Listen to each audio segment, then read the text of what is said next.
It's November 19th. I decided to record this, even though I don't think I'm gonna post it. This reading is personal to me. Um, I hear other readers on YouTube saying, like, to the saints, the spirits, etc. There's a reader that I actually like, who calls on like Saint Michael and stuff, or like the angel Michael. I don't know. Uh, I see readers who use scripture in their readings. So, and I think that that is just fine. I think that everybody's own way is fine for them, and it resonates with whoever else it resonates with. I guess my point is, I don't know who the hell I'm talking to when I'm doing these readings. Um, I got into tarot for the hell of it when I was going through a difficult time, and I felt really lost. And I was like, you know what? I'm just going to look up my astrology for the year, and I'm just going to listen to tarot readings for like a year, literally for the hell of it. And I'm going to write down, what these people say, and I'm just going to see how much of it comes true or whatever. And then everything started coming true. Even things that looked like they weren't going to happen, a year later, I could look back in hindsight and I was like, wow, that came true. And this was at a time where I was starting to believe that my inner being is the God of my reality. And so, and I'm still a skeptic, I feel like it's ink blot therapy or something, right? Like there's a part of my brain that thinks it's like ink blot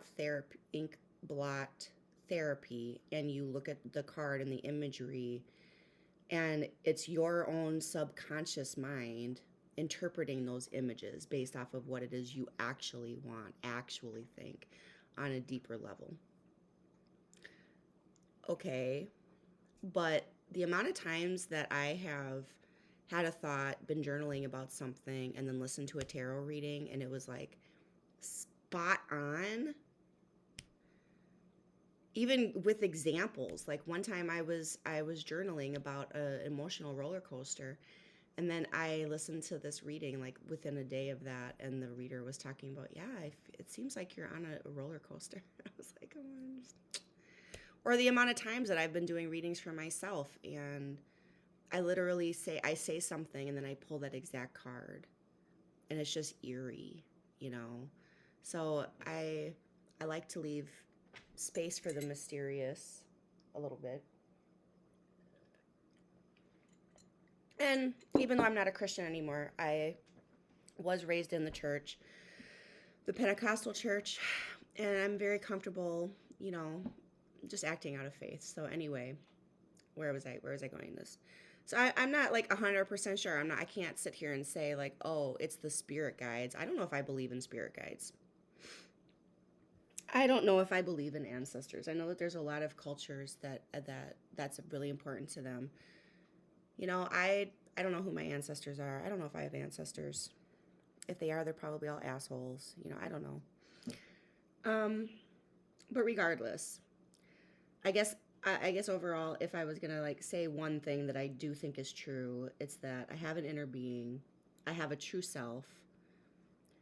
There's a subconscious mind, but then there's a higher self as well. There's your ego, there's a subconscious mind, and there's a superconscious mind. And I do believe that, regardless of whether it's spiritual or if it's just the way our being is designed, the way our brain is designed, I don't know.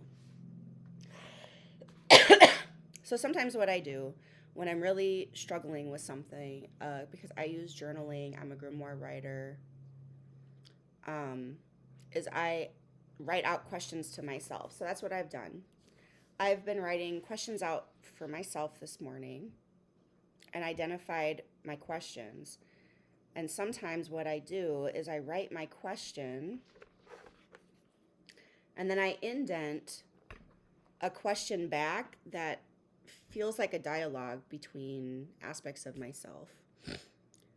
And also, I have just finished reading The Body Keeps the Score. This is a long intro. See, like, this is really just for me. Also just finished reading The Body Keeps the Score, and they talk about aspects of your personality as well, with points of yourself who were injured, who hold the pain from certain experiences or certain periods of your life. And there are exiles, and there are controllers, and there are parts of you, there are facets of you as well. There's a party in here. That's why I don't need friends. I have a whole host of friends here, just all me. So sometimes I have like a back and forth dialogue with myself, between either ego and superconscious and subconscious mind, or between facets of myself, like they talk about in The Body Keeps the Score. I don't know. So I have my questions. I'm not going to share them at this moment. I'm just going to do the reading. But this is what I will say. I am a middle school teacher by trade. Last school year was the school year from hell. And educators across the entire country agreed that it was. It wasn't like it was just me or just my school or just my state. And during that school year, I leaned in to all my best and most effective disassociative behaviors. Every single one. Drinking, binge eating, TikToking, and others. And I was just in survival mode big time last year. Oofta. So I gained like 20 pounds, and I just was in survival mode. And I was just working and like coming home and disassociating all night, every single night, every weekend. And really depressed. So now here I am. And this school year is a lot better for me. And just in general, I'm just in a better place. And even despite how difficult last year was, I did a lot of healing, a lot of magic, a lot of writing. I accomplished a lot of things because I'm a baddie. So here I am now, and I really don't feel like I have the same urgency. Like, my school year is going great this year. I have better boundaries. I've grown. But I'm still disassociating like crazy. And I totally gave up alcohol. Like, I went out to happy hour with coworkers a couple weeks ago. I had one beer. It was fine. But like, I'm not drinking anymore. I'm not drinking at home. I'm not getting a 6-pack every Friday night. And I wasn't drinking super heavily, but I was drinking like a 6-pack and like a bottle of wine every single week. Like, just that, like, and maybe sometimes more than that as well. So I got rid of that, but I'm still doing other disassociative behaviors that I find difficult to let go of.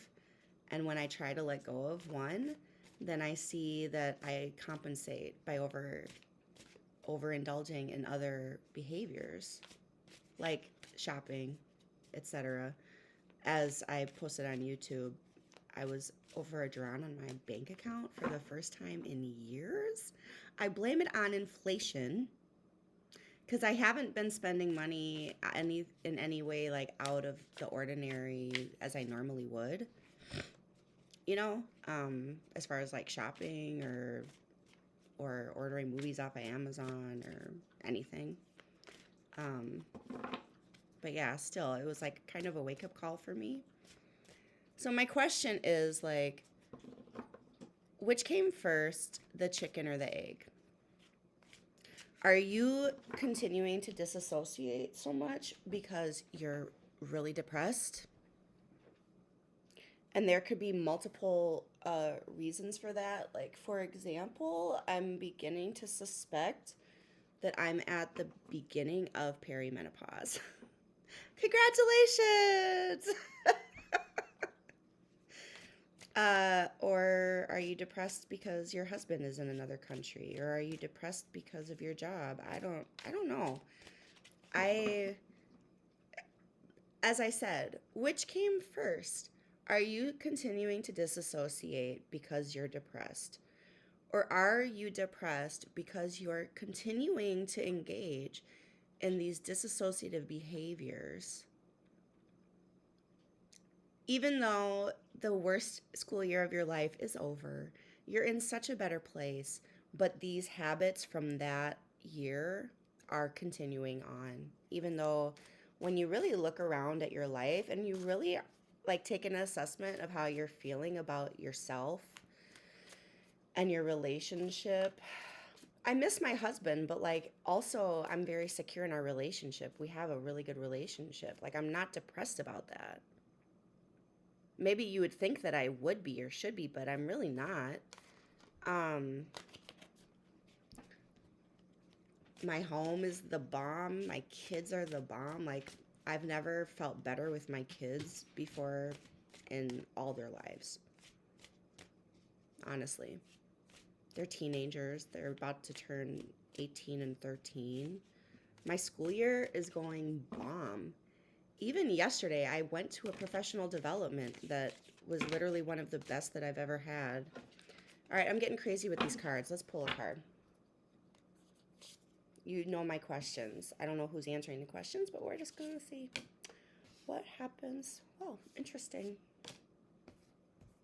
Ah, okay. I'm starting.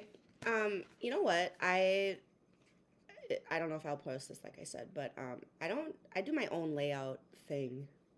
So it is what it is. So I got the Queen of Cups, the Nine of Cups, and the Devil. I can't do this. I can't hold the cards backwards. Okay, here we go.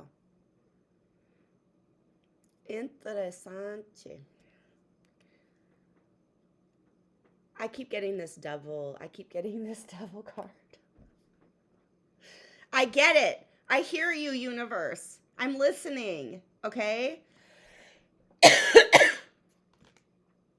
After everything that I've been through, and like I said last year, despite the fact that I was deep state survival mode, I was in the foxhole, uh, deep state survival mode last year. That's all I can say if you know any educators from last year, and a lot who left. You know what? But like, I really am in that Queen of Cups energy. I really am in that Nine of Cups energy. You know what I'm saying? I really, uh, despite that, I have learned such a level of contentment and joy in my life. And I just am feeling like there's this, and so hard to get rid of. But I'm here. I'm feeling humble. I'm feeling ready to change. I need coffee before I go forward. Well, thank you.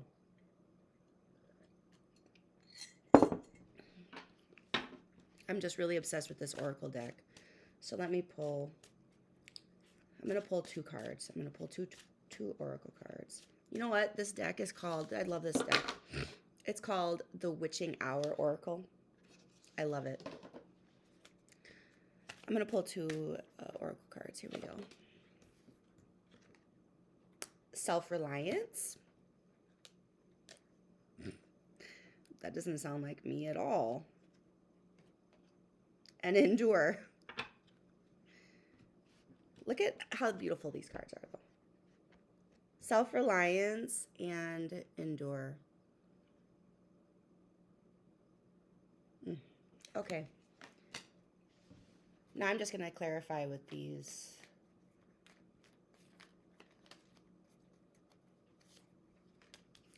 Ace of Wands, Nine of Swords, Seven of Wands. Well, Let's just start with that. We've got the Queen of Cups, the Nine of Swords, the Ace of Wands, and the Seven of Wands. So, I don't know about you, but when I do readings like this, I mean, I was talking to myself out loud and meditating with my questions for like 40 minutes before I even started pulling cards. And then I talked on the video for like another 10 minutes before I even started pulling cards. And then I end up pulling cards that just reflect what I was already thinking, which is why I continue to wonder if it's not just your own subconscious mind, but I digress.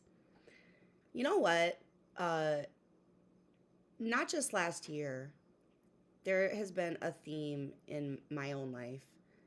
The reason I am such a badass, and I'm sure it's true of all of you badasses out there, is because I have been in such bad places in my life, emotionally, circumstances, where you have no choice. You're going to either, off yourself, or you're going to pull through. And you have no choice. And it's just what it is. And it sucks. And it hurts. And you're in pain. And, when I was dealing with chronic pain on a daily basis, and I didn't know why. And now I look back in hindsight.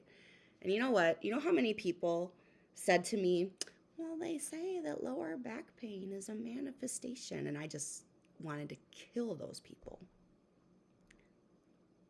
Well, yeah, of course I don't feel supported, but what the hell am I supposed to do about that? That's not in my control. So now I also have to deal with lower back pain that I'm manifesting. That's my fault. Ugh! And it made me rageful. But after so long of that going on, I did learn how to focus on any amount of beauty in my day that I could find. Any excuse to feel thankful that I could find, I found. Because otherwise, I was just nothing. And I had to go on. And I did go on. And you know what? So at any rate, I digress.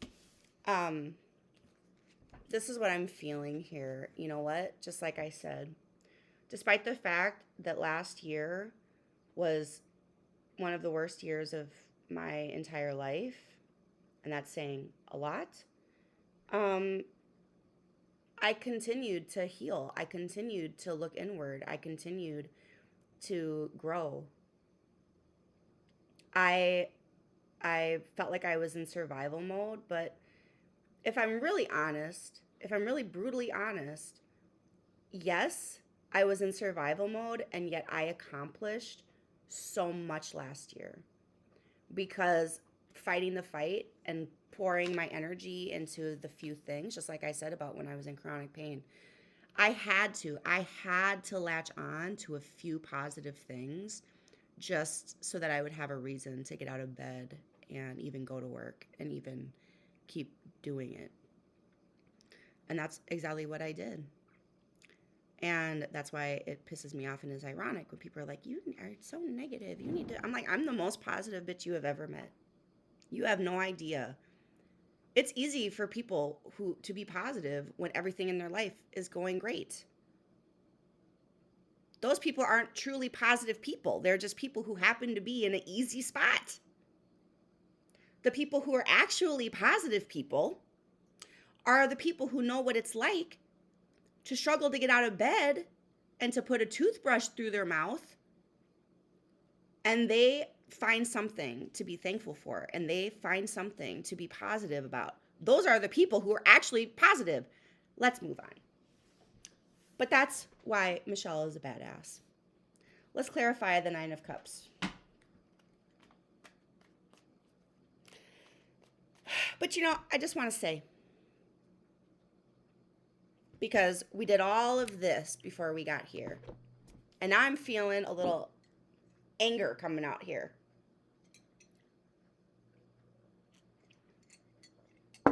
You never give yourself enough fucking credit. And my 17-year-old, who's about to be 18 in like 2 weeks, he never gives himself enough credit. And he is a shining star. And god damn it, that is the thing about being a parent, because you see all your stuff in your kids. And it's so easy to see it in them. And then it points the finger back at yourself. I never give myself enough credit for how powerful I am. I never give myself enough credit for how much I have accomplished. I never sit back and give myself enough credit for everything that I have done. And I'm not going to sit here and be mad at myself because I used a couple disassociating techniques to help myself through one of the most difficult years I've ever been through. And hasn't a lot of us been through that since COVID started and beyond that? And at other times in our lives. So I'm not, this whole space is a completely judgment-free space for Michelle. I'm not mad at Michelle for dipping in to some binge eating if that is what she felt like she had to do to get through a day. This isn't about judgment, and this is not about controlling her either and just being like, well, you know that that's bad for you and you should just stop. No. This is about understanding and clarity and forgiveness and healing and growth. And you know that phrase, don't kill the cringe, kill the part that cringes? I really get it now. If you haven't read The Body Keeps the Score and you know that you're dealing with trauma and you're on a healing journey, I really recommend it. I fully confess I sped read a lot of it. A lot of it wasn't new information to me personally, but a lot of it I felt really valuable, and I thought a lot of it was very valuable insight as an educator who's dealing with, I don't want to say dealing with, who's working with students who are experiencing trauma. Let's move on. Let's clarify the Nine of Cups. Justice. The Nine of Pentacles. And the Four of Wands. Well, that's great. We have the Nine of Pentacles clarifying the Nine of Cups. Justice. And the Four of Wands.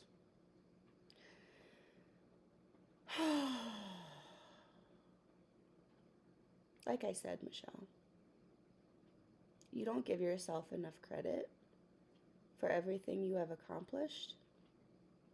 You don't give yourself enough credit and enough time to sit back and enjoy the fullness of the beautiful life that you have created. And and it's normal. It's normal. It's natural. It's part of your journey to always have new ideas for things that you want to manifest. That's part of who you are. It's natural. You see something, you're like, "Oh, that would be cool." Of course you do. But there's a trick to it. There's a trick to looking around and saying, "Oh, I kind of wish that was different. I kind of wish that was different. I wish I had that." And then yet not missing the joy and the power of the moment that you're in and what you already have. And despite everything that you've been through, you have created this beautiful life. And you know what? We've got the Nine of Cups and the Nine of Pentacles here. And I'm not even talking about the Four of Wands yet.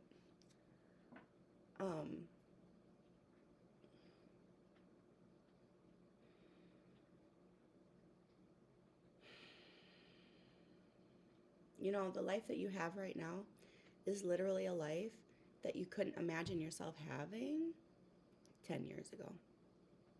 10 years ago, this was your dream life. And now you accomplished it. And now you are here. And it's natural for you to want to expand into more and to be curious about what other things would be like and to keep wanting to grow and keep wanting to learn and keep wanting to experience new things. And it's not, for me personally, it's not even about more. That's not what it's about. It's always about different. I'm like, well, I know what this life is like now. I'm 42 and I feel like I've had at least 3 lives so far. And I don't mean past lives. I mean, like, in this 42 years, I've experienced at least 3 succinctly different lives. Maybe that's that part of your psyche thing, right? It's natural to always want to be curious about different things, but I feel like this is a time. Because speaking of disassociative behavior, what are you still disassociating from? And I'm going to come back to that question, which came first, the chicken or the egg? Which comes first, the depression or the disassociation? I think the reason that you are feeling depressed is because you're continuing to disassociate from a life that you have built that is beautiful and precious, and you're missing it because you're continuing to disassociate when you don't need to. So, why are you afraid, anyways, to let go of these disassociative behaviors? Well, I read The Body Keeps the Score, so I mean, I clearly probably have a lot of strong feelings about things. I have a lot of anger. I continue to carry a lot of anger about last year, and I'm still working at the same place. And I'm continuing to work on forgiving everyone that I work with and the system that I work in.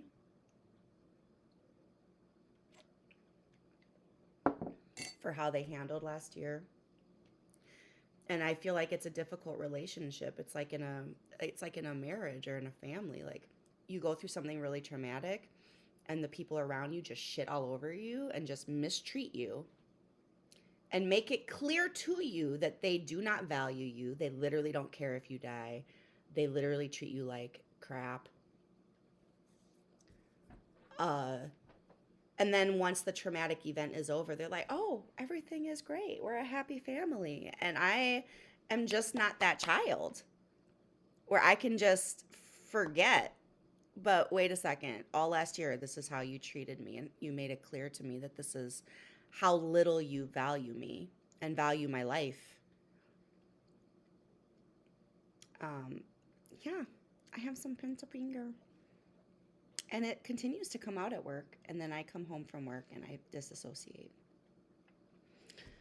But regardless, um, there are factors that I can't control, and there are factors around me that I do control. And this is what I control. And you know what? I am that person despite all that I've been through. I continue to fight the good fight and look like a fucking badass. And I haven't even talked about this yet.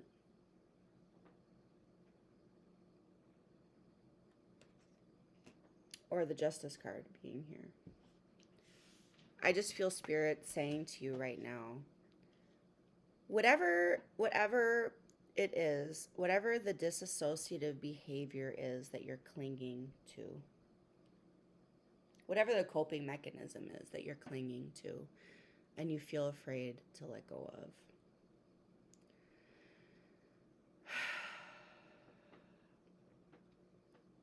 trust what you have already developed inside of yourself.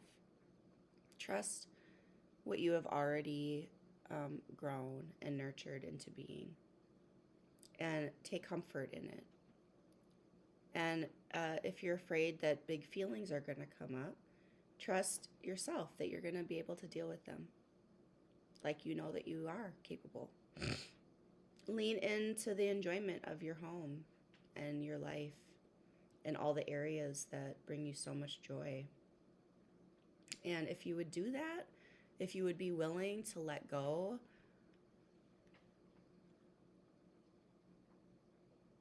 I feel like this is the portal that you're looking for. The very first question that I wrote to myself for the reading was, what is holding me back from embodying the fullness of my true self right now? And so I feel like that's what this is talking about, not necessarily marriage, even though I know my husband is going to come here soon and be with me, and that would be really nice. But I really feel like this is about stepping through the portal. Like we just had November 11th, for example, and stepping into the fullness of your true self. To be the fullness of your true self means you have to be present in your life. Oh, this is what I wanted to say. Knowing that I don't know everything. I haven't developed yet the ability to articulate all of my beliefs yet. But the one thing that I do very firmly believe, because I have collected enough evidence for this, is that whatever the reality is that I'm experiencing at any given moment, it is a reflection of who I am being on the inside. Not just in this moment, but who I have been being. That's a weird sentence. For a little while, because there's like a delayed effect, a few months or even a few years before your reality is reflecting like your true self. And so if you look around your life and you think, wow, like I'm really living a beautiful life, well, that's a mirror. And it's because you're really a beautiful fucking person. Let's clarify the devil, because you know what? Of course, the devil is the last one. Now that we've said all these wonderful, nice things to you, we came here to talk about the devil. We came here to think about addiction. So,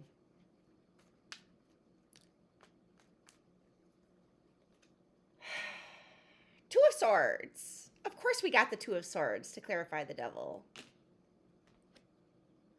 We got the devil clarifying the devil. I feel like the universe is saying, I said what I said, mic drop. Like I said, you can't make this shit up. And the Eight of Cups. God bless it.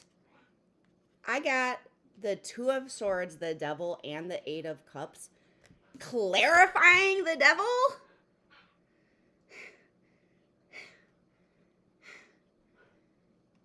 Well, there you have it. And and don't forget that for our overarching energy, we got self-reliance and endure. You know what? I'm not mad at you for doing whatever it is that you have to do to get through a day. You are always doing your best. Every single day of your life, you have been doing your best.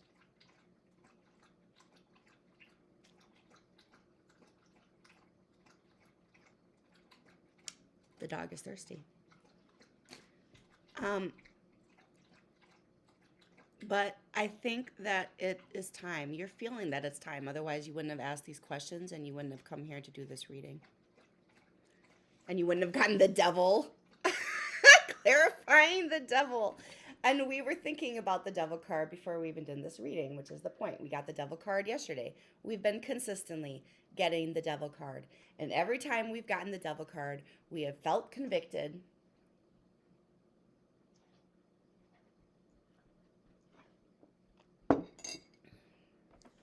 And it's time to set forth my beautiful, beautiful, wonderful, amazing best friend. It's time for you to set forth. It's time for you to leave behind the things that are not serving you, that you know are not serving you. And be willing to go on the journey without all these baggage things that you know really are not helping you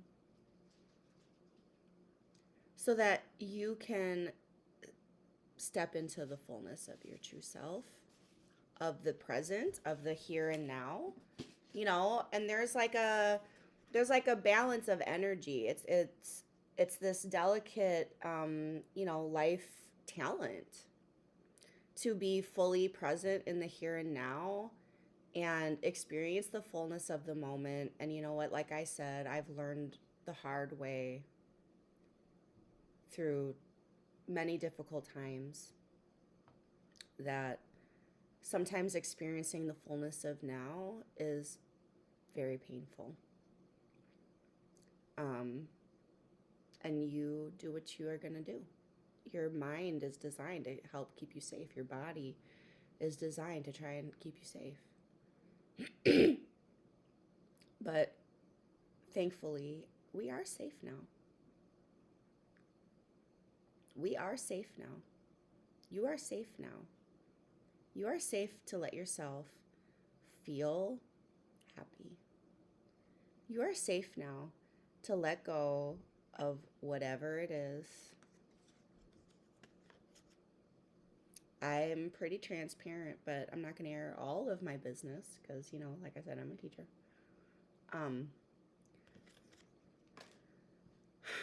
It's time to realize you're safe, and you know exactly, we got this card, you know exactly what it is that you need to let go of. You know exactly what it is that you want to move towards. That is one of the silver linings of suffering, is it really shows you what you value. It really shows you appreciation. There have been many days where I woke up and I was just elated to be able to get out of bed and set forth on your journey. Let go of what is holding you back. You've been feeling stuck for a very long time. And you know what? You might not feel like everything lurches forward all of a sudden. You might not feel like, oh, I just whoosh, like in Mario Kart when you are, or lots of different games, when you're racing and then you get like the arrows and you drive along the arrows and it shoots you forward faster than the normal speed. Maybe you don't feel like you hit warp speed, but I think that you would feel like you were moving a lot faster if you weren't carrying so much extra weight. But you know what? Also, nothing is by mistake, and I think that's the last thing that I want to tell you and remind you of, because this is not about judgment, and I cannot say that enough. I would never, ever judge you or be mad at you. Come here. Come here. Listen to me. I would never judge you or be mad at you for doing what is necessary to get through a day. I'm the one who has been with you through all the days. Me. So if you're at your wit's end, when you are this strong, self-reliant person, and you're at the end of your rope for the day, I can tell you that was a lot. You must have had to deal with a lot that day if you're at the end of your day and you can't deal with it. So I would never be mad at you or hold it against you for doing whatever you felt you needed to do at that time to get through your day. And I would never be mad at you for that. Ever. Because I know what you have been through. Nobody else in the entire planet will ever know the entirety of what you have been through. Only me. So I just want to encourage you to remember, first of all, that there are no mistakes. There are no mistakes that you can make. You are always being you. You are always learning. You are always growing. You're always exactly who you're supposed to be. And it couldn't be any different. You know, every step along the way, you did the best that you could do. And you're still here. And you know, if you're really, really honest with yourself, you know that that's why you now enjoy the level of happiness with yourself that you do. Because through all of it, you have learned that honestly, you can endure almost anything. You are unbreakable. You have suffered enough. You know what you're capable of handling. And now it's time to let go of that person that you had to be to endure all those things and recognize that now is a time where you don't have to suffer. You can be happy. You have learned how to still be thankful and present when you have been in enormous pain. Now it's time to let go of that identity that you had at that time and for a long time. You don't have to be a badass anymore. You don't have to be a badass anymore. You have learned that you can let go of suffering, that it's not necessary. If it's in your power to let go of it, you're letting go of it. You're saying no to it. You no longer believe that you have to struggle and suffer in order to prove what a baddie you are. You don't have to prove that anymore. And so, in order to step in to the fullness of now I get to be happy. Now I get to work and live in a way where things are easy for me. Now I get to be active and healthy because I'm not in pain anymore. Now I get to be loved. Now I get to be provided for. Now I understand that my inner being is the God of my reality and that I create my reality with what my perspective and my perception is. And my thoughts are so powerful and so important. And my words are so important and powerful and valuable. And I literally create things with my words and my thoughts and my feelings. And I'm safe to stop being a badass and stop struggling and stop suffering and to make choices that make everything easier for me. And that is what I've been doing. But you have to realize that being a baddie and doing everything for yourself, and it is important. I'm glad that we learned this lesson. I'm glad that we went through it all by ourselves. I am. Because now I know that I can, but I don't need to continue. I learned the lesson. I learned the lesson. Congratulations. Now we can move forward into a new phase of our life where we get to be happy and we don't have to prove to ourselves or to anyone that we're a badass anymore. No more being a badass. Let's be a pampered princess from now on. That's the end.